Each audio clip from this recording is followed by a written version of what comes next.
এটাকে আমার একটা সহজ কথা হলো, ডেফিনেটলি ভুল ধারণা। আমি আপনাকে সহজ করে বলি, একটা অ্যাক্সিডেন্ট যদি রাস্তায় হতো তাহলে কেউ জানে না এই মুহূর্তে পথচারী কে কে আছে। সেখানে আপনি অনেক কিছু না বলতে পারার হতে পারে, কিন্তু স্কুলে কিছুটা সম্ভব।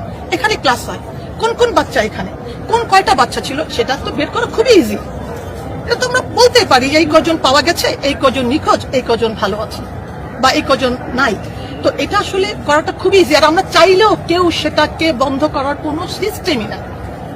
আমি যদি বলি আমরা বলবো না, এটা আসলে মানে আমি বলবো যে আসলে ইনফরমেশন গুলা খুব খারাপ ভাবে ইনফরমেশন গুলা হচ্ছে আর কি যাচ্ছে।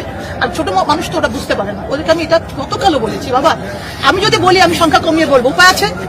ওনার বাচ্চা, আপনার বাচ্চা, এর বাচ্চা আমার এখানে, আমি বলবো বাচ্চা কোনোদিন ছিল না, সম্ভব? কোনোদিনই সম্ভব না। হ্যাঁ, হয়তো তাৎক্ষণিক হতে পারতো, দ্রুত হতে পারতো, এটা একটু দেরি হচ্ছে, কিন্তু তোমরা বলছো মিসিং, এটা কোনোদিনই সম্ভব না একটা প্রতিষ্ঠানের পক্ষে।